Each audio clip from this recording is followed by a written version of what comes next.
Assalamualaikum warahmatullahi wabarakatuh. Selamat datang kembali di channel Radio Story. Masih bersama dengan saya Mas Alan. Untuk kali ini saya akan menceritakan sebuah cerita yang berjudul Ronda Malam. Cerita ini ditulis oleh akun X bernama Horor Psikologis. Bagi teman-teman yang ingin membaca langsung ceritanya, nanti silakan saja kunjungi linknya yang akan saya sertakan di kolom deskripsi. Sebelum kita masuk ke ceritanya, jangan lupa untuk like, comment, subscribe channel ini dan nyalakan juga lonceng notifikasinya agar tidak ketinggalan cerita-cerita dari channel ini. Dan seperti apa ceritanya? Mari kita dengarkan.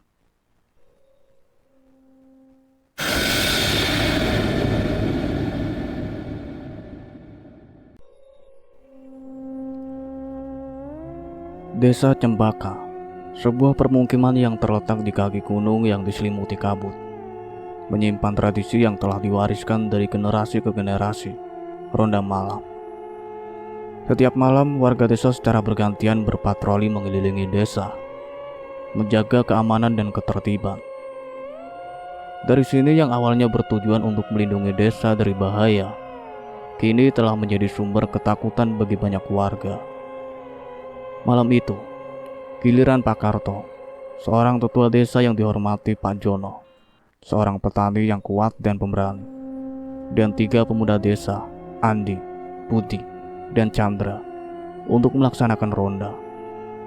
Mereka berkumpul di pos ronda, sebuah bangunan kecil yang terletak di pusat desa, di bawah naungan pohon beringin yang rindang.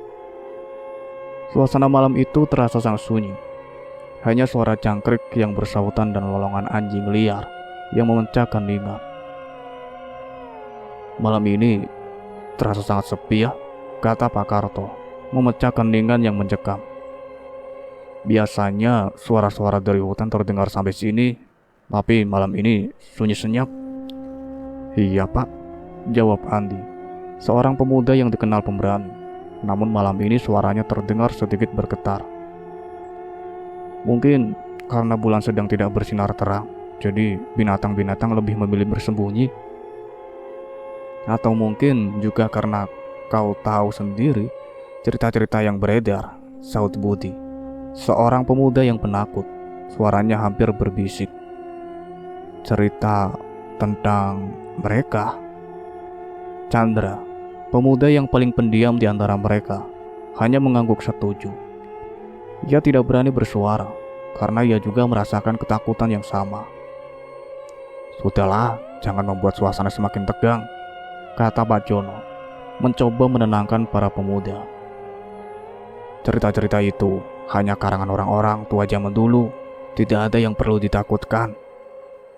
Meskipun Pak Jono berkata demikian, ia sendiri merasakan sedikit keraguan di hatinya.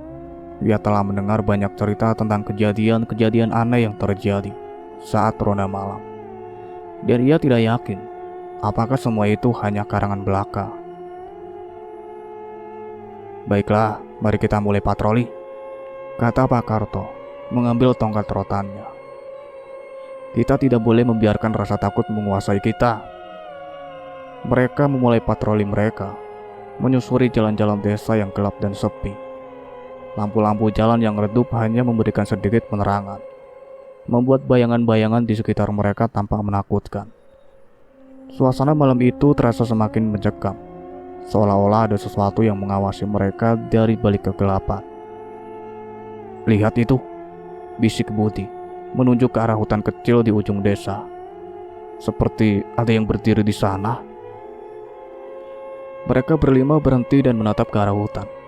Di tengah kegelapan mereka melihat sosok hitam yang tampak seperti manusia.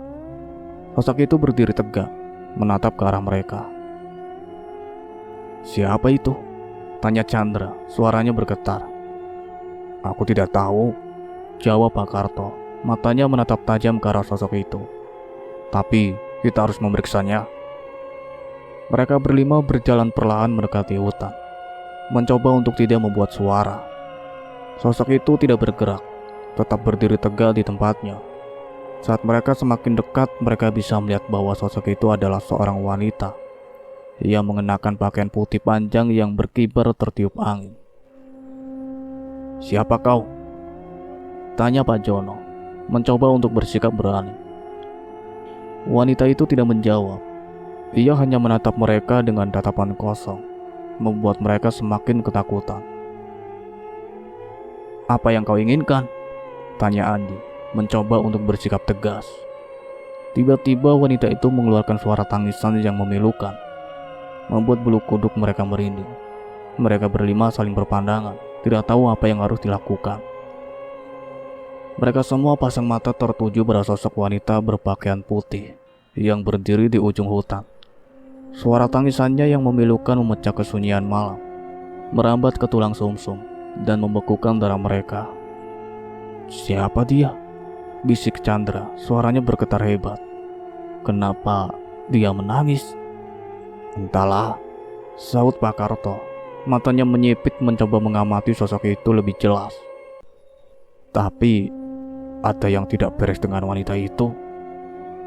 Kita harus pergi dari sini," kata Budi. Suaranya hampir tak terdengar. "Aku merasa tidak enak." "Tunggu dulu," cegah Pak Jono, tangannya terangkat. "Kita tidak bisa meninggalkan seseorang dalam kesusahan." "Tapi Pak," bantah Andi, "bagaimana kalau dia berbahaya? Kita tidak akan tahu kalau tidak memeriksanya," jawab Pak Jono melangkah maju. "Aku akan bicara dengannya." Dengan langkah hati-hati Pak Jono mendekati wanita itu. Suara tangisannya semakin jelas, terdengar seperti ratapan yang tak berujung. "Nona," panggil Pak Jono, suaranya lembut. "Apakah Anda baik-baik saja?" Wanita itu tidak menjawab. Ia hanya menundukkan kepala, rambutnya yang panjang menutupi wajahnya. "Nona," panggil Pak Jono lagi. Kali ini sedikit lebih keras. "Kami di sini untuk membantu Anda." Perlahan wanita itu mengangkat kepalanya.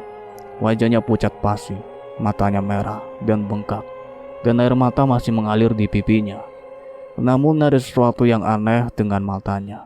Tatapannya kosong, seolah jiwanya telah pergi. "Tolong aku," bisiknya, suaranya serak dan bergetar. "Mereka mengambilnya." "Siapa yang mengambil? Apa?" tanya Pak Jono dengan bingung. "Anakku," jawab wanita itu. Tangisnya kembali pecah. "Mereka mengambil anakku." "Siapa mereka?" tanya Pak Karto, yang kini ikut mendekat. Wanita itu menggelengkan kepalanya. Air mata membasahi pipinya. "Aku tidak tahu," isaknya. "Mereka datang dari hutan." "Dari hutan?" ulang Andi, matanya membelalak. "Maksudmu mereka yang ada di dalam sana?" Wanita itu mengangguk, tangisnya semakin menjadi. "Mereka jahat," isaknya. "Mereka akan mengambil semua anak." "Tenang Nona," kata Pak Jono, mencoba menenangkan wanita itu. "Kami akan membantu Anda mencari anak Anda." "Tidak," cegah wanita itu, suaranya bergetar. "Jangan masuk ke dalam hutan. Mereka akan mengambil kalian juga." "Tapi kami tidak bisa membiarkan anak Anda diambil," kata Pak Karto. "Kami akan mencari mereka." Wanita itu menatap mereka dengan tatapan memohon. "Jangan," isaknya. "Tolong jangan." Tiba-tiba wanita itu terdiam. Ia menoleh ke arah hutan, matanya membelalak ketakutan. "Mereka datang," bisiknya, suaranya bergetar. "Lari." Sebelum mereka sempat bereaksi, wanita itu berlari ke dalam hutan, menghilang di balik kegelapan. Mereka berlima saling berpandangan, tidak tahu apa yang harus dilakukan. "Apa yang terjadi?" tanya Chandra, suaranya bergetar. "Aku tidak tahu," jawab Pak Karto, matanya menatap ke arah hutan. "Tapi aku merasa kita harus pergi dari sini." Mereka berlima berbalik dan berjalan cepat kembali ke pos ronda. Suasana malam itu terasa semakin mencekam, seolah-olah hutan itu sendiri sedang mengawasi mereka. Angin bertiup kencang, membawa suara bisikan-bisikan aneh yang terdengar seperti nama mereka dipanggil. Rasa takut yang mencekam menyelimuti kelima warga desa saat mereka meninggalkan hutan kecil yang misterius itu. Langkah mereka tergesa-gesa, berusaha menjauhkan diri dari suara tangisan yang masih terngiang di telinga. Suasana malam semakin gelap, seolah-olah kegelapan itu sendiri ikut mengejar mereka. "Apa yang sebenarnya terjadi di sana?" bisik Chandra, suaranya bergetar. "Siapa wanita itu?" "Entahlah," jawab Pak Karto, matanya menatap lurus ke depan. "Tapi aku yakin ada sesuatu yang tidak beres di hutan itu." "Aku setuju," sahut Andi, wajahnya pucat pasi. "Aku merasa seperti ada sesuatu yang jahat di sana." Mereka terus berjalan dalam diam. Hanya suara langkah kaki dan deru angin malam yang menemani. Saat mereka melewati jembatan tua yang melintasi sungai kecil di tengah desa, tiba-tiba mereka merasakan hawa dingin yang menusuk tulang. "Tunggu," kata Pak Jono, menghentikan langkah mereka. "Aku merasa ada yang aneh." Mereka berlima berhenti di tengah jembatan, mengamati sekeliling. Suasana di jembatan itu terasa sangat sunyi, seolah-olah waktu telah berhenti. Angin malam berbisik pelan, membawa suara-suara aneh yang terdengar seperti gumaman tak jelas. "Lihat itu," bisik Budi, menunjuk ke arah ujung jembatan. "Seperti ada yang berdiri di sana." Di tengah kegelapan, mereka melihat sosok pria tua berdiri di ujung jembatan. Pria itu mengenakan pakaian lusuh dan compang-camping. Wajahnya penuh luka dan memar, tatapannya kosong, seolah-olah jiwanya telah pergi. "Siapa itu?" tanya Chandra, suaranya bergetar. "Aku tidak tahu," jawab Pak Karto, matanya menyipit, mencoba mengamati sosok itu lebih jelas. "Tapi kita harus berhati-hati." Mereka berlima berjalan perlahan mendekati pria tua itu, mencoba untuk tidak membuat suara. Suasana di jembatan itu semakin mencekam, seolah-olah ada sesuatu yang jahat sedang mengintai mereka. "Tuan," panggil Pak Jono, suaranya lembut. "Apakah Anda baik-baik saja?" Pria tua itu tidak menjawab. Ia hanya menatap mereka dengan tatapan kosong, membuat mereka semakin ketakutan. "Tuan," panggil Pak Jono lagi, kali ini sedikit lebih keras. "Kami di sini untuk membantu Anda."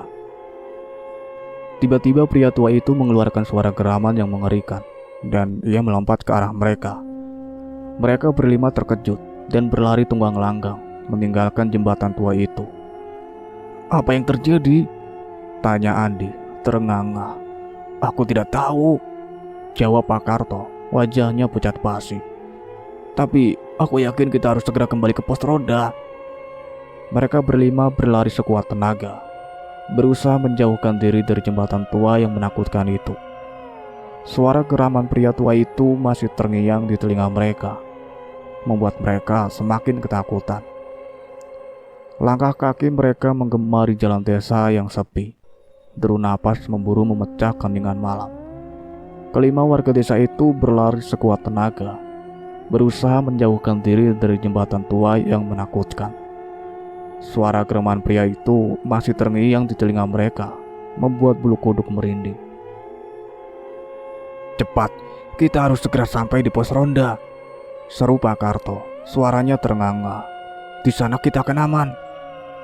"Tapi bagaimana jika mereka mengikuti kita?" tanya Andi, matanya menatap waspada ke belakang. "Kita kunci saja pintunya," sahut Pak Jono, mencoba menenangkan. "Pos ronda cukup kuat untuk menahan mereka." Mereka tiba di pos ronda, bangunan kecil yang tampak seperti benteng di tengah desa. Tanpa membuang waktu, mereka masuk ke dalam dan menutup pintu. Pak Jono segera mengunci pintu dari dalam, memastikan tidak ada yang bisa masuk. "Akhirnya, kita aman," kata Budi menghela napas lega. "Aku tidak tahan lagi dengan semua ini." "Jangan senang dulu," tegur Pak Karto, matanya menatap tajam ke sekeliling. "Kita belum tahu apa yang akan terjadi." Suasana di dalam pos ronda terasa tegang. Mereka berlima duduk berdekatan, saling berpelukan untuk menghangatkan diri dan menenangkan pikiran. Suara napas mereka yang terengah-engah terdengar begitu jelas dalam keningan pos ronda. Aku merasa seperti kita sedang diawasi, bisik Chandra. Matanya menatap waspada ke sudut-sudut ruangan. Jangan mengada-ngada, saut Andi, mencoba menenangkan. Itu hanya perasaanmu saja. Tiba-tiba, mereka mendengar suara ketukan pelan di pintu. Mereka berlima terdiam, jantung mereka bergedup kencang. Siapa itu? Bisik Budi, suaranya bergetar.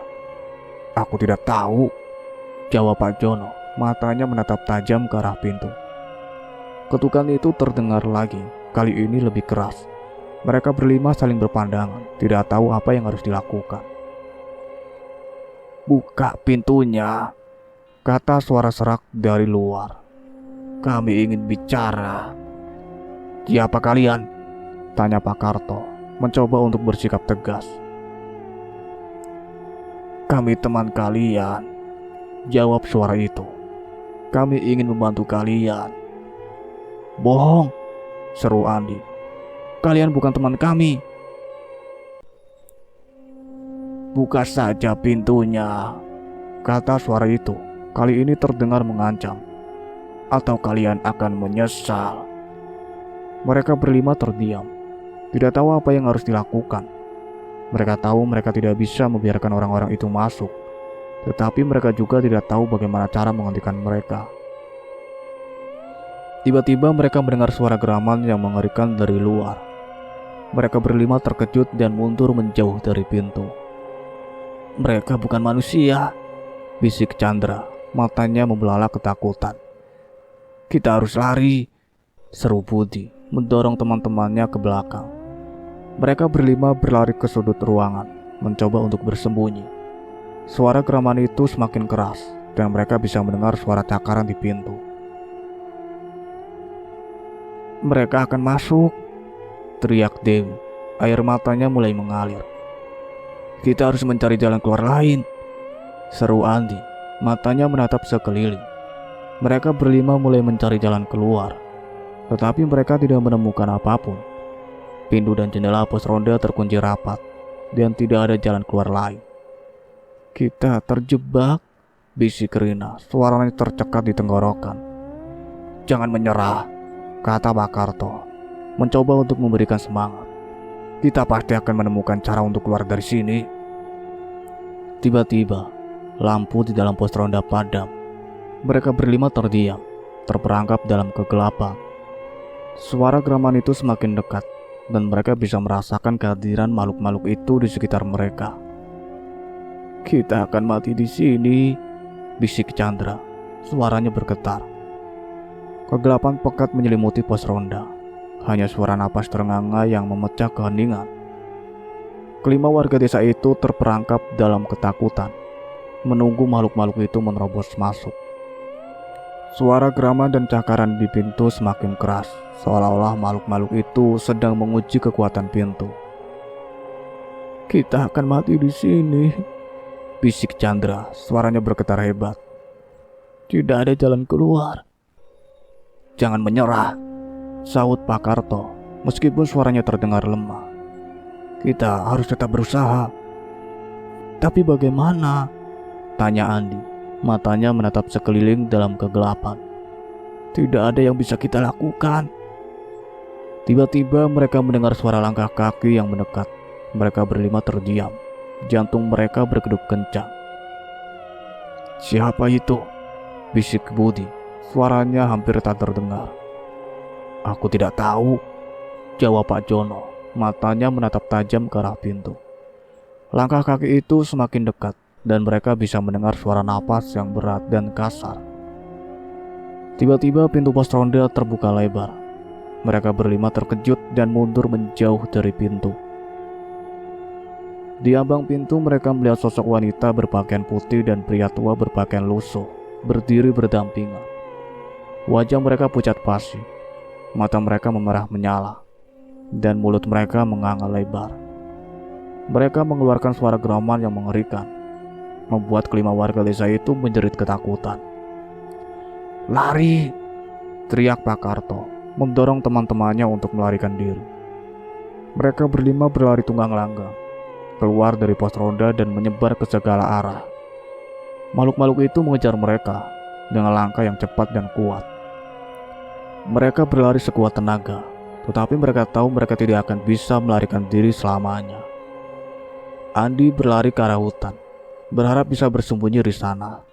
Namun saat ia memasuki hutan, ia melihat sosok wanita berpakaian putih berdiri di tengah jalan setapak.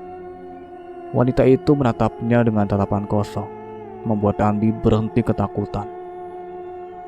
"Tolong aku," bisik wanita itu. Suaranya serak dan mengerikan. "Mereka mengambil anakku." "Siapa yang mengambil anakmu?" tanya Andi. Suaranya bergetar. "Mereka," jawab wanita itu, menunjuk ke arah kegelapan hutan. "Mereka jahat. Mereka akan mengambil semua anak." Sebelum Andi sempat bertanya lebih lanjut, wanita itu menghilang di balik pepohonan. Andi terdiam, bingung, dan ketakutan. Ia tidak tahu apa yang harus dilakukan. Sementara itu, Budi berlari ke arah jembatan tua, berharap bisa menyeberanginya dan melarikan diri. Namun, saat ia tiba di jembatan, ia melihat sosok pria tua berdiri di tengah jembatan. Pria itu menatapnya dengan tatapan kosong, membuat Budi berhenti ketakutan. "Tolong aku," bisik pria itu. Suaranya serak dan mengerikan. "Mereka membunuhku."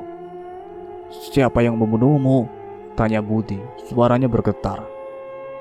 "Mereka," jawab pria itu, menunjuk ke arah desa. "Mereka jahat. Mereka akan membunuh semua orang." Sebelum Budi sempat bertanya lebih lanjut, pria itu melompat ke arahnya. Budi menjerit ketakutan dan berlari kembali ke desa. Pak Karto, Pak Jono, dan Chandra berlari ke arah rumah-rumah warga, berharap bisa mencari perlindungan. Namun saat mereka tiba di rumah-rumah warga, mereka melihat pintu dan jendela rumah-rumah itu terkunci rapat. Mereka berteriak-teriak meminta tolong, tetapi tidak ada yang menjawab. "Mereka semua sudah pergi," bisik Pak Karto. Suaranya bergetar.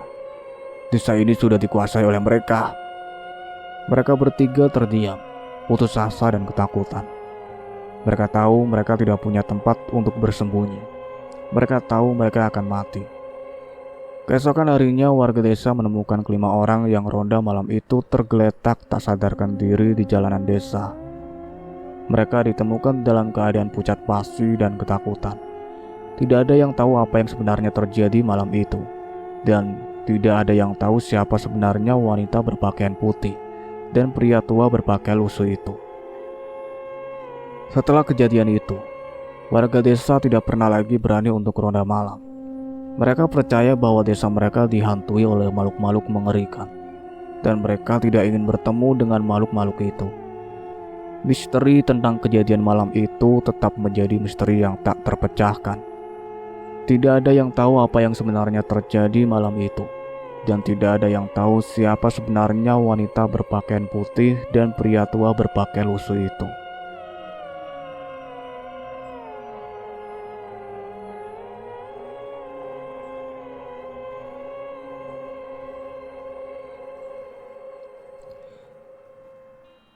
Itulah akhir dari cerita yang berjudul Ronda Malam.